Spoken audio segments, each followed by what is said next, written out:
올해 하나님께서 우리 교회에 주신 말씀은 마태복음 4장 4절에 나오는 말씀입니다. 사람이 떡으로만 살 것이 아니요 하나님의 입으로부터 나오는 모든 말씀으로 살 것이라. 그리고 이 말씀을 가지고 우리는요, 말씀이 들리는 예배, 이 표를 만들었습니다. 사랑하는 여러분, 우리가 하나님의 말씀을 펼치면 하나님께서는 우리의 길을 인도해 주실 줄로 믿습니다. 우리가 성경을 펼쳐 읽을 때 하나님은 말씀으로 우리에게 이루해 주신다는 것을 믿으시기 바랍니다. 그래서 저번에 이 말씀에 대하여 우리가 봤다면, 오늘은 우리의 신앙에 있어서 가장 기본이라고 할 수 있는 이 예배에 대해서 살펴보려고 합니다.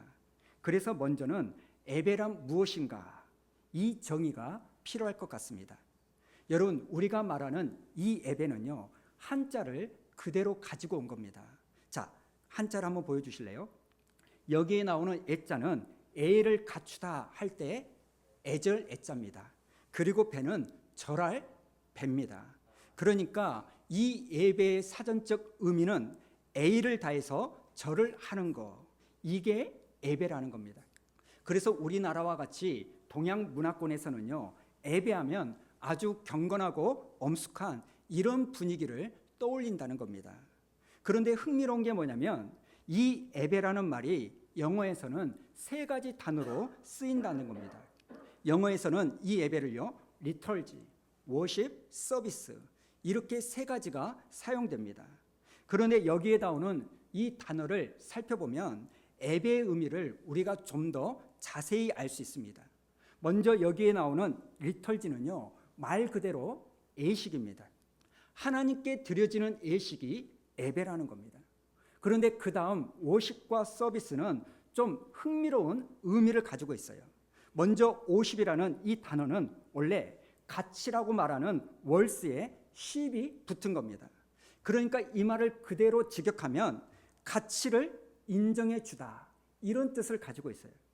어떤 대상의 가치를 알아주고 그 가치가 너무나 좋아서 그것을 높여주는 거, 이게 예배라는 겁니다. 이렇게 보면 이 예배라는 것이 꼭 엄숙하고 경건할 필요는 없다고 생각합니다.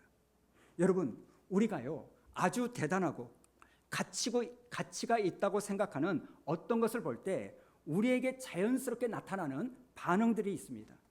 예를 들면 우리 어머니들이 너무나 좋아하는 임영웅.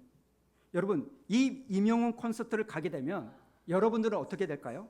일단 환호부터 막 지를 거예요. 와, 대단하다.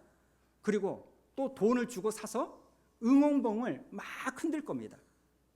여러분이 만약 이 임영웅 콘서트 티켓팅에 성공하면 너무나 기뻐할 거고, 실패하면 낙심할 겁니다.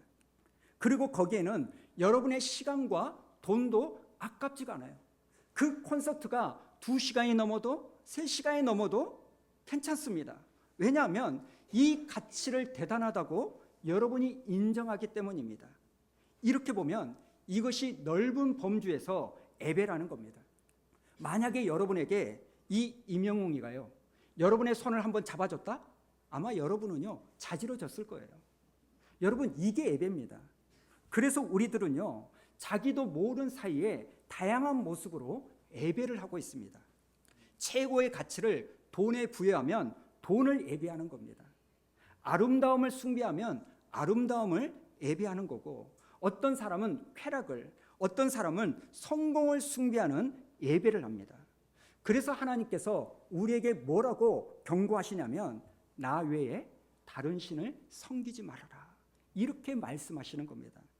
사랑하는 여러분, 여러분은 하나님 한 분만을 예배하는 은혜가 있기를 축복합니다.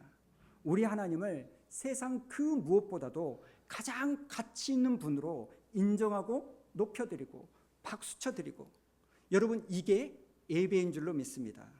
그래서 여러분이 예배를 드릴 때 박수를 치셔야 돼요. 내 입에서 소리를 내셔야 돼요. 하나님은 그 예배를 기뻐 받으십니다. 그리고 또 하나, 예배를 영어로 말할 때 서비스라는 단어를 사용합니다. 여러분, 이 예배는요, 단순하게 엄숙한 시간만이 아닙니다. 또 예배는 하나님을 최고의 가치로 올려드리는 것이면서도 동시에 이 예배는 서비스, 섬김이요 봉사라는 겁니다. 그렇기 때문에 여러분, 이 예배는요 내가 무언가를 받는 시간이 아니라 하나님께 드리는 시간입니다. 여기에 우리의 오해가 있는 겁니다. 우리는 예배를 서비스, 섬김의 시간으로 잘 생각하지 않습니다. 보통은 이렇게 이야기하죠. 아니 성도님, 왜 예배에 안 오셨어요? 오셔서 은혜 받으셔야죠. 이렇게 보통 이야기합니다. 우리는 무의식적으로 예배하면 은혜를 받는 시간, 무언가를 받는 시간으로 생각합니다. 물론 이 말이 꼭 틀렸다 그렇게 말할 수는 없겠지만 이건 예배의 본질이 아니라는 겁니다. 왜냐하면 예배는요 우리가 하나님께 서비스, 섬겨드리고 하나님을 높여드리는 시간이기 때문입니다. 우리는 보통 예배에서 가장 중요한 시간이 어떤 시간이냐 이렇게 질문하면 100이면 100, 설교 시간이다 이렇게 말합니다. 그런데요 틀렸습니다. 설교는요 드리는 시간이 아닙니다. 설교 시간은 우리가 받는 시간입니다. 예배의 핵심은 우리가 하나님께 드리는 것이기 때문에 예배 시간에 더 중요한 것은 찬양을 드리는 시간인 줄로 믿습니다. 이게 예배의 핵심입니다. 그렇기 때문에 여러분 귀한 예배 오실 때 찬양 시간에 늦지 않게 오시기 바랍니다. 그리고 내가 모르는 찬양이 있다 할지라도 최선을 다하여 부르시기 바랍니다. 여러분 찬양은요 나 듣기 좋으라고 부르는 노래가 아닙니다. 찬양은요 하나님께 올려드리는 시간입니다. 그리고 또 한 가지, 여러분이 예배에 오실 때 빈손으로 오지 마시기 바랍니다. 하나님께 드리는 시간이기 때문입니다. 옛날 우리 어른들을 가만히 보면 저희 어머니도 그러시더라고요. 예배를 가려고 준비할 때 헌금할 돈을 준비합니다. 근데 그 헌금할 돈이 헌돈이면 어떻게 하냐면 신문지 밑에 딱 깔아놓고 신문지를 덮어놓고 다리미로 빳빳하게 다려가지고 그 헌금을 드리는 거예요. 왜 그러냐면 하나님께 내가 최고의 것을 드리고 싶기 때문이라는 거예요. 여러분 기도를 드리고 여러분의 몸으로 헌신하고, 사랑하는 여러분, 오늘 여러분이 예배를 드릴 때 하나님을 드림으로 예배하는 여러분 되기를 축복합니다. 그런가 하면 두 번째, 우리가 예배를 드리는 목적이 뭐냐? 내가 하나님을 섬겨서 하나님을 기쁘시게 하기 위하여 예배를 드리는 겁니다. 그런데 우리는요 이것도 오해하고 있죠. 이게 무슨 이야기냐면 우리는 예배를 통해서 내가 만족받기를 원한다는 거예요. 내가 은혜 받기를 원하는 거예요. 오늘 여러분 중에 교회를 오시면서 내가 오늘 예배를 드려서 하나님을 기쁘시게 해야지, 이런 생각을 가지고 오신 분들은 별로 없으실 거예요. 거의 대부분은 오늘 내가 은혜 받아야지, 내가 오늘 응답받아서 내 문제 좀 해결받아야지, 이런 마음으로 오셨을 거예요. 그런데 예배는 나 은혜 받으라고 드리는 시간이 아니라 우리가 이 예배를 통하여 하나님께 영광을 돌리는 시간인 줄로 믿습니다. 우리는 예배를 드리고 나서 이런 이야기를 간혹 합니다. 오늘 예배 정말 좋았어. 그런데 목사님의 설교나 찬양팀의 찬양이 별로 마음에 안 들면 오늘 예배는 좀 별로였어, 이런 이야기를 합니다. 그런데 여러분, 그런 말이 맞을까요? 예배가 좋았다 아니면 예배가 별로다, 이것을 판단할 수 있는 분은 사실 하나님 한 분밖에 없습니다.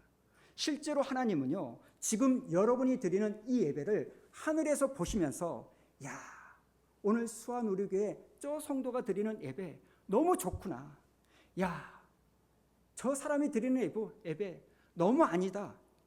여러분, 이런 얘기는 오직 하나님만이 하실 수 있는 건데 어느 순간부터 우리가요 하나님의 자리에 앉아서 이런 판단을 하는 겁니다. 그래서 여러분, 말을 바꾸시기 바랍니다. 앞으로는 내가 드린 이 예배를 하나님이 기뻐하실까? 내가 드린 이 찬양을 하나님이 받으셨을까? 내가 드린 이 물질, 이 마음을 하나님이 지금 기쁘게 받으실까? 이것을 꼭 점검하는 여러분 되기를 축복합니다. 왜냐하면 이것이 바로 예배이기 때문입니다. 그리고 오늘 말씀을 보면 예수님께서 우리가 예배를 어떻게 드려야 되는지 말해 주시는데요. 자, 요한복음 4장 20절에서 사마리아 여자가 이렇게 예수님께 말하죠. 우리 조상들은 이 산에서 예배하였는데 당신들의 말은 예배할 곳이 예루살렘에 있다 하더이다. 사마리아 사람들은 이 산 그리심 산에서 예배를 드렸는데 유대인들은 예루살렘 성에서 예배를 드린다는 거예요. 여러분, 이 대화를 통하여 우리가 알 수 있는 게 뭐냐면 그 당시 사람들의 관심사는 장소였다는 거예요. 어디에서 예배를 드리는 것이 정통 예배냐, 이것입니다. 그런데 이런 말을 예수님께서 이렇게 대답을 하죠. 21절 우리 한번 읽어볼까요? 시작. 예수께서 이르시되 여자여 내 말을 믿으라. 이 산에서도 말고 예루살렘에서도 말고 너희가 아버지께 예배할 때가 이르리라. 아멘. 장소가 중요한 게 아니라는 거예요. 이 산에서든지 저 산에서든지 이건 중요하지 않다는 겁니다. 그럼 뭐가 중요하냐? 22절에 보니까 너희는 알지 못하는 것을 예배하고 우리는 아는 것을 예배한다. 지금 장소가 중요한 게 아니라는 거예요. 너희 사마리아인들의 예배는 예배의 대상 되시는 하나님을 모르고 드리는 예배가 문제고, 유대인들은 하나님이 누구신지를 알고 예배를 드렸기 때문에 유대인들의 예배가 맞다는 겁니다. 여러분, 장소가 어디서 예배를 드리느냐, 이게 중요한 게 아니고 예배의 대상 되시는 하나님이 누군지를 알고 드리는 예배가 맞는 예배라는 거예요. 여러분, 그렇기 때문에 오늘 여러분이 이 자리에 오셨을 때 중요한 게 뭐냐면 하나님을 아는 것이 가장 중요한 줄로 믿습니다. 내가 오늘 어느 교회에서 예배를 드리느냐, 온라인으로 드리느냐, 현장에서 드리느냐, 이것도 중요하지 않습니다. 정말 중요한 것은 우리의 예배 대상 되시는 하나님을 내가 얼마만큼 알고 예배를 드리느냐, 이게 중요하다는 겁니다. 여러분, 우리 기독교 신앙과 다른 종교의 가장 큰 차이가 여기에 있습니다. 우리는요, 하나님을 아는 것을 굉장히 중요하게 여깁니다. 그래서 우리는 이렇게 말씀을 듣기도 하고 성경 공부도 합니다. 우리가 성경 공부를 하는 목적은 내 지적인 욕구를 채우기 위하여 하는 것이 아니라 내가 더 하나님을 잘 알아서 하나님을 더 잘 예배하기 위함인 줄로 믿습니다. 그런데 샤머니즘, 무속은 그렇지 않습니다. 그들에게는 이렇게 말하죠. 비나이다, 비나이다. 천지신명께 비나이다. 무속은요, 그가 누구이든지 상관이 없어요. 하늘에 있든지 땅에 있든지 그 누구든 상관없습니다. 중요한 건 뭐예요? 그가 누구이든지 나만 도와줄 수만 있으면 오케이인 거예요. 그런데 기독교 신앙은요, 완전히 다릅니다. 그래서 하나님께서 호세아서 6장 6절에서 이렇게 외치시는 거예요. 번제보다 하나님 아는 것을 내가 더 원한다. 사랑하는 여러분, 하나님 알고 예배하는 여러분 되기를 축복합니다. 창세기를 보면 인류 최초의 제사가 가인과 아벨의 제사로 나옵니다. 그런데 왜 하나님은 가인의 예배는 받지 않고 아벨의 예배만 받으셨을까? 여기에는 여러 가지 해석이 있습니다. 그런데 오늘 예수님께서 말씀하신 이 예배의 본질을 바탕으로 이걸 보면 대답은 간단합니다. 여러분, 가인은요, 예배의 대상 되시는 하나님을 모르고 예배했다는 겁니다. 그 근거가 창세기 4장 8절에 나오는데요. 8절 우리 한번 읽어볼까요? 시작. 가인이 그의 아우 아벨에게 말하고 그들을 들에 있을 때 가인이 그의 아우 아벨을 쳐 죽이니라. 아멘. 여러분, 이게 굉장히 중요합니다. 지금 가인도 제사를 드리고 아벨도 제사를 드렸는데 하나님은 가인의 제사를 받지 않으셨어요. 그러니까 가인이 엄청 화가 나는 거예요. 그리고 그 화는요, 자기 동생을 죽이고 싶은 마음에까지 이른 거예요. 여러분, 지금 이런 마음을 가졌던 게 하나님께 예배를 드리던 그 현장에서 벌어진 일입니다.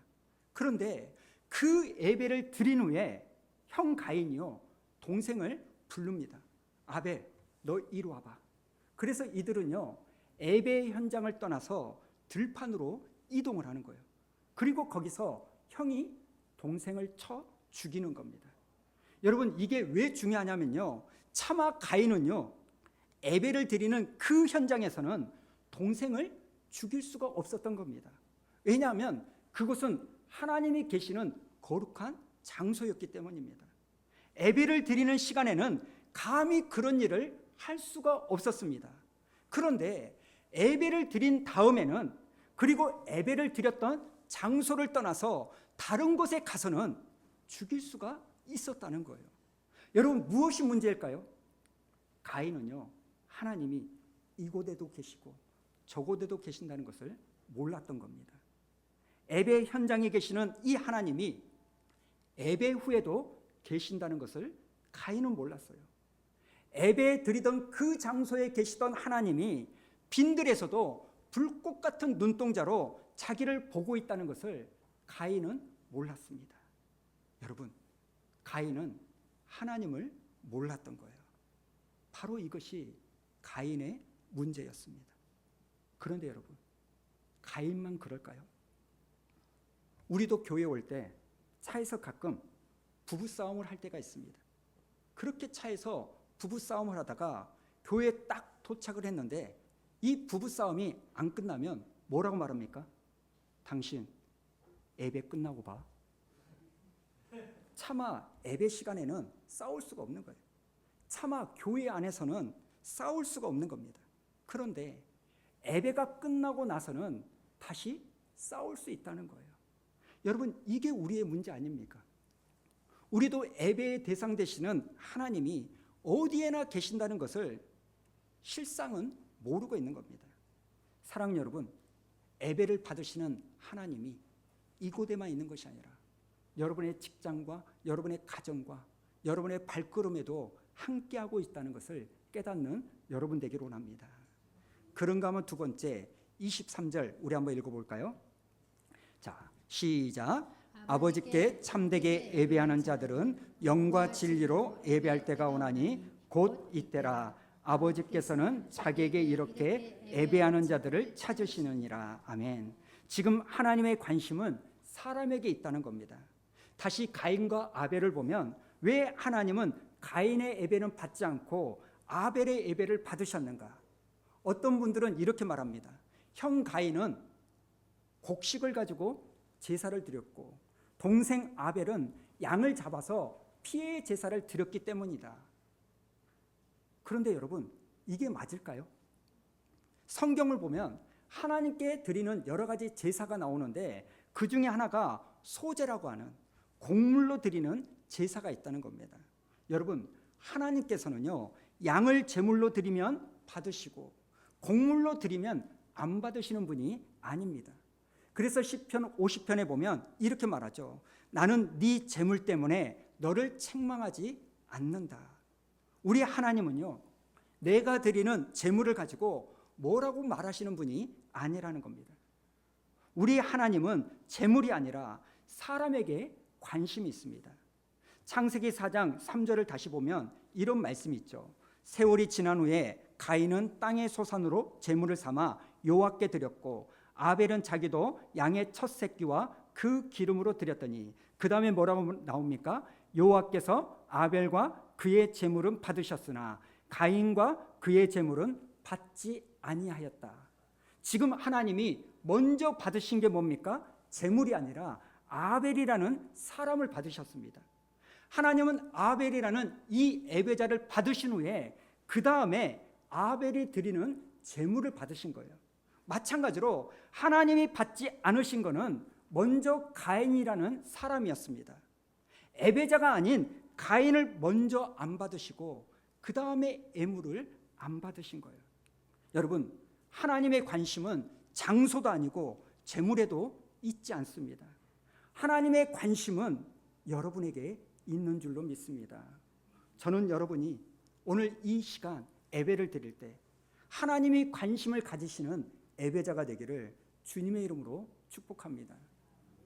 제가 말씀을 묵상하면서 제 인생에 있어서 가장 최고의 예배를 드릴 때가 언제였을까 생각해 보니까 제가 군대에 가서 처음 예배 드리던 그때인 것 같습니다. 처음 군대에 가면 4, 5주 정도 기본 군사훈련을 받죠. 그런데 한 2주간은요 주일여도 교회를 보내주지 않는 거예요. 군대 가기 전에 듣기로는 군대 가면 초코파이하고 콜라가 그렇게 기가 막히게 맛있다, 그걸 듣고 기대하고 갔는데, 여러분 제 인생에 있어서 처음으로 부모님을 떠나서 단절된 곳에서 빡센 훈련을 받는데 주일에 교회를 안 보내는 거예요. 그렇게 주일 하루만 예배 드리는 것만 기다리고 버텼는데 첫 주일이 됐는데도 안 보내주고요. 그 다음 주일이 됐는데도 후할 주일인데도 교회를 못 가게 하는 거예요. 그래서요 너무나 낙심이 되지만 혼자 한쪽에 찌그러져 가지고 성경책을 펴놓고 찬송가 한 구절 읽고 부르고 말씀 한 구절 읽고, 그래서 혼자 짧게 예배를 드렸어요. 그러는데 이 예배가 너무너무 사모가 되는 거예요.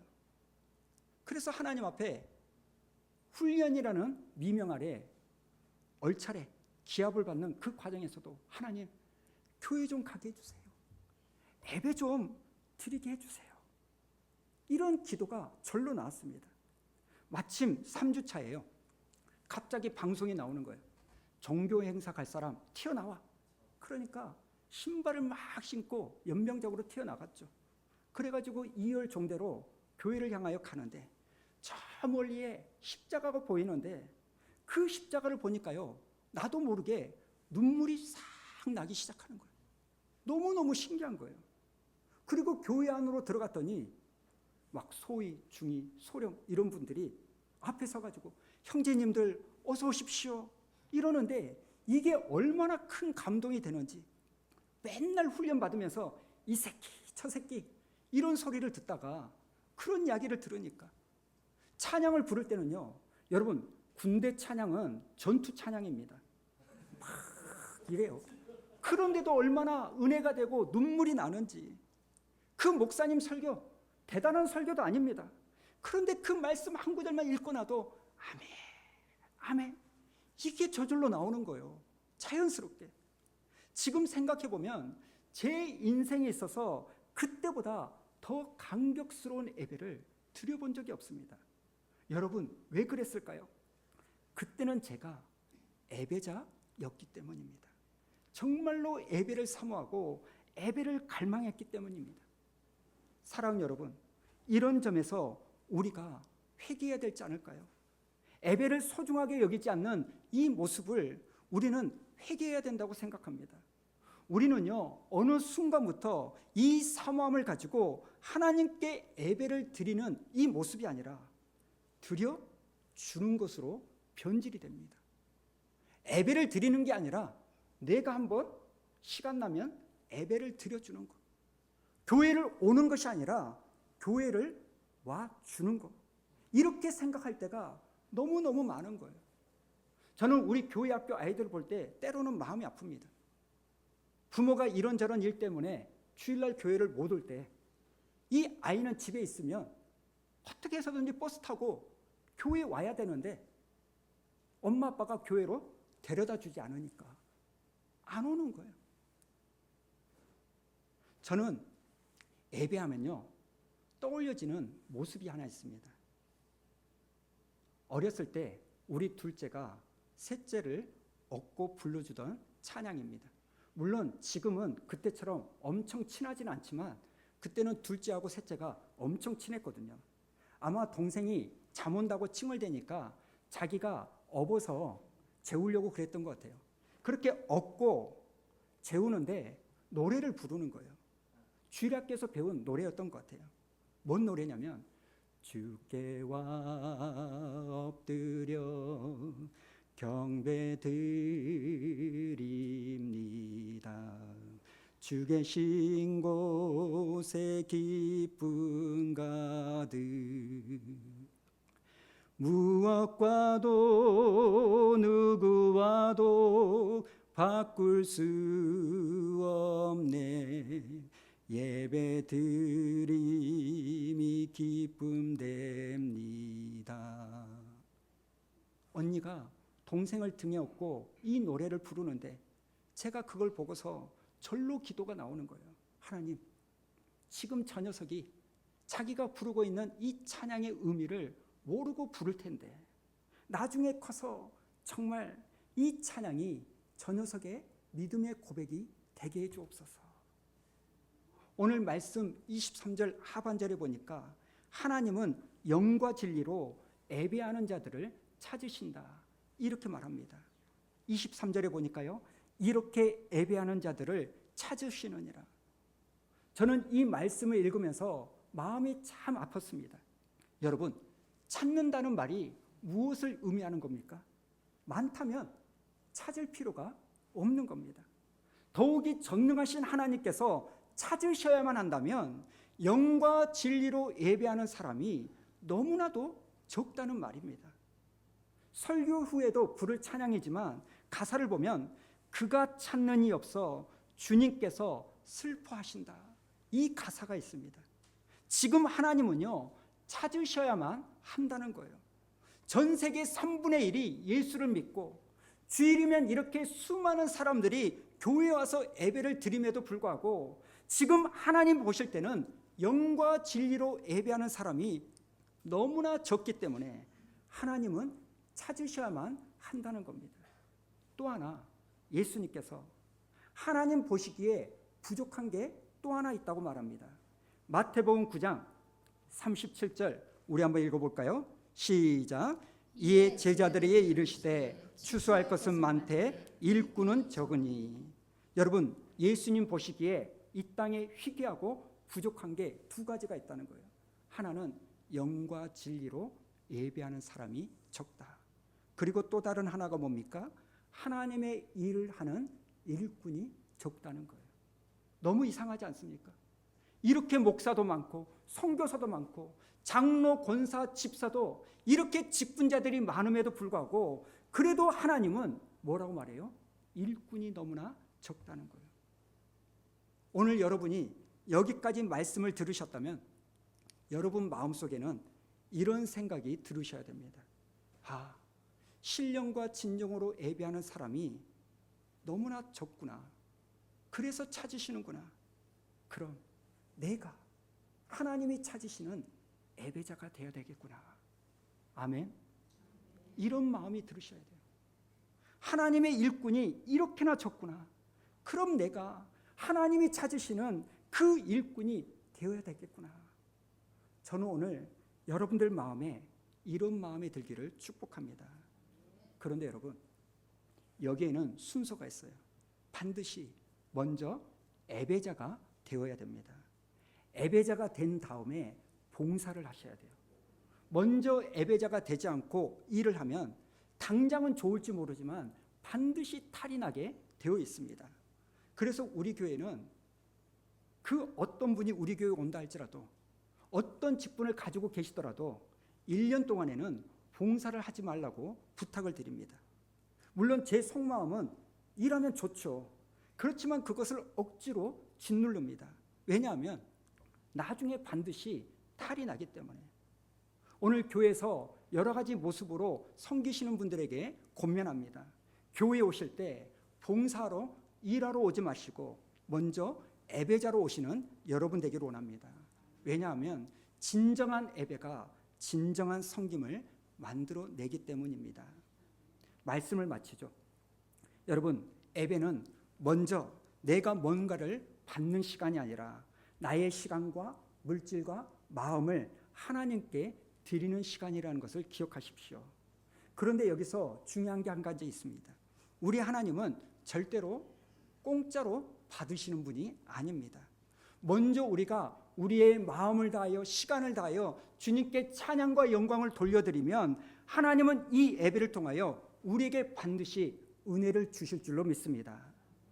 제가 말씀을 준비하다가 어느 목사님의 예배에 대한 간증을 들었어요. 이분이 이런 말씀을 하시더라고요. 인천에서 목회를 하시는 분인데 우리가 잘 아는 인천에서 전세 사기에 딱 걸린 거예요. 그 전세 사기가 걸려가지고 홀라당 넘어가게 된 거예요. 하루아침에 길거리에 나앉게 되는 겁니다.